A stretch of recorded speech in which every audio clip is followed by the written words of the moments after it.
èyí ni iléèwé girama tí Tinubu lọ lẹ́kọ̀ọ́. Olùrànlọ́wọ́ pàtàkì sí Àtíkù Abubakar lórí ètò ìbánisọ̀rọ̀ ọ̀gbẹ́ni Frank Shaibu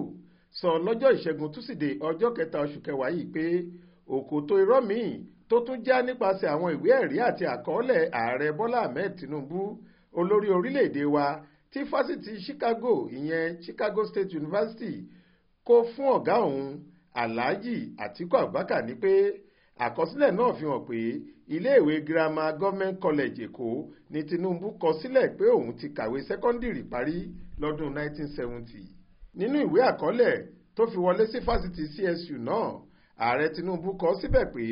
òun páàsì ìdánwò General Certificate of Education ní ìpele A-level, òun sì yege ìdánwò Chemistry, Biology bó tilẹ̀ jẹ́ pé F lòun ní nínú Physics. Àmọ́ nínú àtẹ̀jáde kan tí Shaibu fi léde lórúkọ Àtíkù lórí ọ̀rọ̀ yìí, ó ní àṣírí tuntun tún lè yí o,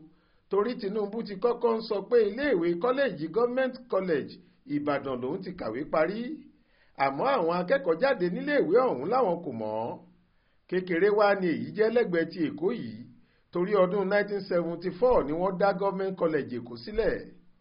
Ṣé ká wá sọ pé Tinubu ti ń lọ síléèwé ọ̀hún, ó tiẹ̀ ti kàwé páàsì níléèwé náà kí wọ́n tó dá a sílẹ̀ lọ́dún 1974 ni? Á jẹ́ pé oníṣẹ́ ìyanu arabaríbí ni wọ́n nìyẹn o, gẹ́gẹ́ bó ṣe wí. Ẹ rántí pé lẹ́yìn tí ètò ìdìbò gbogbogbò ọdún yìí wáyé ni Alhaji Àtíkù Abubakar kọrí sílẹ̀ Amẹ́ríkà níbi tó ti rọ ilé-ẹjọ́ United States District Court of Northern Illinois láti pàṣẹ fún fásitì Chicago yìí pé kí wọ́n kó ìwé ẹ̀rí àti àkọọ́lẹ̀ Tinubu bóde fóun torí òun fẹ́ ṣàyẹ̀wò sí i, òun sì fẹ́ lò láti fi ti ẹjọ́ kòtẹ́milọ́rùn tóun pè síwájú ilé-ẹjọ́ gíga jùlọ nílẹ̀ wa lẹ́sẹ̀ lórí àbájáde èsì ìdìbò sípò ààrẹ tí àjọ elétò ìdìbò ilẹ̀ wa Independent National Electoral Commission INEC kéde pé Tinubu ti ẹgbẹ́ òṣèlú All Progressives Congress APC ló jáwé olúborí tí wọ́n sì ti ṣèbúra fún un sípò ààrẹ Nàìjíríà. Àtíkù tó tẹ́wọ́ gba àwọn ẹ̀dà ìwé ẹ̀rí náà lọ́jọ́ Monday ọ̀sẹ̀ yìí ni olùdíje fúnpò ààrẹ lẹ́gbẹ́ òṣèlú People's Democratic Party PDP nínú ètò ìdìbò náà, òun ló sì ṣepò kejì nínú èsì ìdìbò ọ̀hún.